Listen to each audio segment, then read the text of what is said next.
Rolando, bienvenido. Nos sentimos orgullosísimos de tenerte aquí. Henry, bienvenido. Orgullosísimos de que estés acá. Y queríamos rendirle tributo como uno de los, creo que fui el pionero de los corresponsales de guerra en Venezuela. Así que quería disfrutar. A mi edad ya no se va a la guerra y uno espera que la guerra no venga a uno.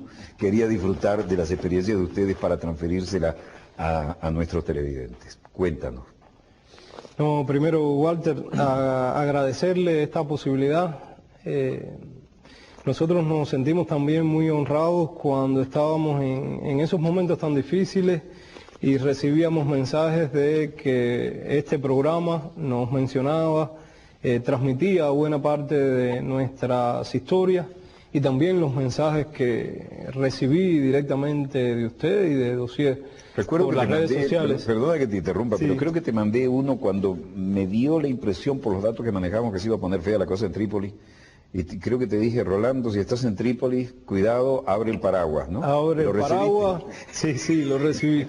Y me impresionó mucho. Venía bombardeo, además. Claro, no, y me impresionó porque ya nosotros teníamos más o menos ideas de que la cosa se iba a poner ya, iba a entrar en una etapa decisiva, aunque se había anunciado mucho. Bueno, en 5 meses vi diferentes etapas de esta guerra y muchas veces era más el ruido que lo que estaba sucediendo en realidad en cuanto al supuesto avance de los rebeldes hacia Trípoli, pero ya se veía sobre el terreno que la OTAN estaba decidida a hacer lo que fuera necesario para permitir la entrada para facilitar la entrada de los rebeldes a la capital. Y cuando recibí aquel mensaje dije, bueno, si Walter, que siempre alerta, que siempre está avisorando lo que puede suceder y maneja bastante información, dice esto, es porque de verdad la cosa se va a poner difícil en los próximos días, y así sucedió. Me imagino que lo compartiste con Henry. Y yo, bueno, la metáfora para entrar en los caracteres, abre el paraguas que se viene un gran bombardeo, ¿no? Pero creo que ahí estábamos, ¿no? Qué bueno tenerlos acá sanos y salvos. Ya hay otro equipo de relevo. Yo no quiero hablar, quiero que ustedes me cuenten. Henry, cuenta tu experiencia como camarógrafo. Porque yo empecé llevando cable, como te conté, detrás de una cámara, ¿no? Después me dieron una cámara, después pude medio ponchar como director y después todo lo que es historia. Pero cuéntame la tuya. Bueno, ante todo, muchas gracias por la entrevista, al estar aquí.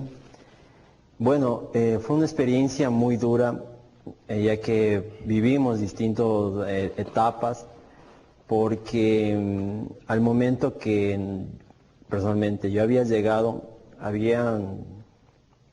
los sitios en Trípoli ya habían sido bombardeados, pero lo que más me sorprendió a mí fue que en una ciudad muy cercana a Trípoli empezaron a bombardear muy seguidamente. Empezaron a atacar escuelas, viviendas, centros de abastecimiento para esa ciudad, Sliten, y continuamente nosotros acudíamos a ese lugar a ver las víctimas, a ver todo lo que la OTAN había causado. Entonces, todo eso para mí empezó a ser nuevo. Fue algo que me impactó mucho, ver tantos civiles muertos, la destrucción que podía causar esas bombas, el distinto tipo de bombas que eran utilizados en esta guerra y cómo esos efectos causaban destrozos en la ciudad y la gente igual, todo aquello las consecuencias que estaban en ello. ¿Me equivoco o hubo un altísimo número de bajas civiles? Sí, de hecho las autoridades libias en un principio se demoraron en dar datos, el Ministerio de Salud, de cómo iba el número de muertos, civiles sobre todo, pero durante los primeros meses que visitábamos los hospitales, que visitamos los lugares que habían sido bombardeados, nos percatábamos que la cifra iba en aumento y ya se comenzaron a dar los datos cuando iban por los 900 y ya en las últimas semanas ya superaban los 1.300 civiles muertos. En ocasiones llegábamos a los bombardeos en el momento en que estaban sacando a las víctimas de los escombros, pero llamaba la atención que esto lamentablemente no aparecía luego en las informaciones. En ocasiones yo decía, la prensa tiene que llegar al lugar, ver al cadáver cuando lo sacan de los escombros para decir que hubo víctimas civiles, porque si no, muchas veces aún así no se decía.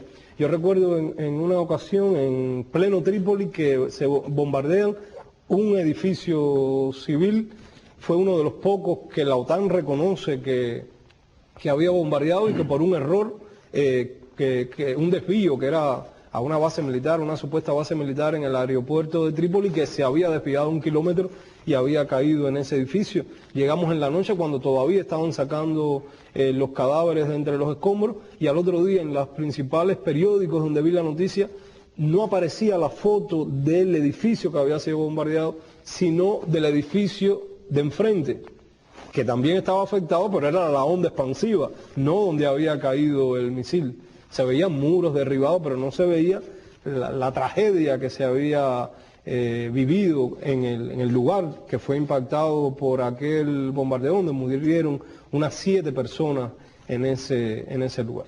¿Hay alguna estimación de bajas civiles? Porque ha habido cifras espantosas en alguna fuente, pero prefiero creerles a ustedes, si es que la tienen. No, en ese momento, al menos por los bombardeos de la OTAN, al momento de yo salir se hablaba de más de 1.400 civiles muertos durante los bombardeos de la OTAN. Recordamos uno, por ejemplo, el de Sliten, ya era uno de los momentos en que la OTAN estaba haciendo un esfuerzo decisivo para permitir por el este una entrada hacia Trípoli, y bombardearon en una madrugada 7 residencias civiles. El primer bombardeo fue alrededor de las 11 de la noche, cuando van a acudir familias cercanas, vuelven a bombardear, incluso mueren personas que iban a rescatar.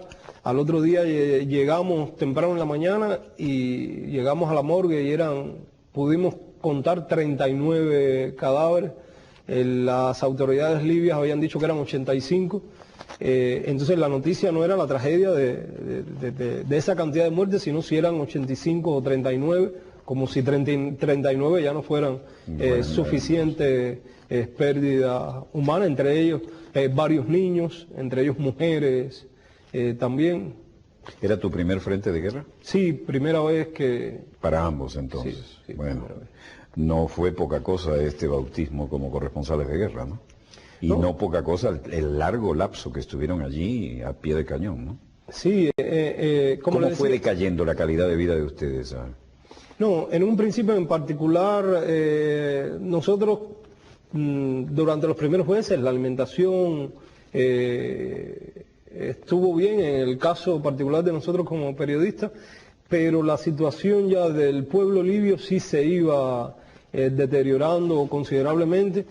Tal vez lo que más hablaban los medios de comunicación era de los bombardeos, pero el cerco a Libia y en particular a Trípoli y al oeste de Libia que apoyaba a Gaddafi, era ahogarlos por hambre, por falta de electricidad, por falta de agua. Bombardearon el famoso río artificial, que ese iba a ser una de las maravillas del mundo, iba a ser declarado. Bueno, de hecho ya era una maravilla, yo creo, porque abastecía de agua al 75% del territorio. La mayor parte de la población de Libia que vive en las zonas costeras recibían el agua gracias a ese río. Y se dieron el lujo de transformar la parte del desierto en el norte cultivable, ¿eh? Exacto, ¿no? Y todavía durante esta etapa había producción agrícola importante en el país, y afectar esa reserva de agua era afectar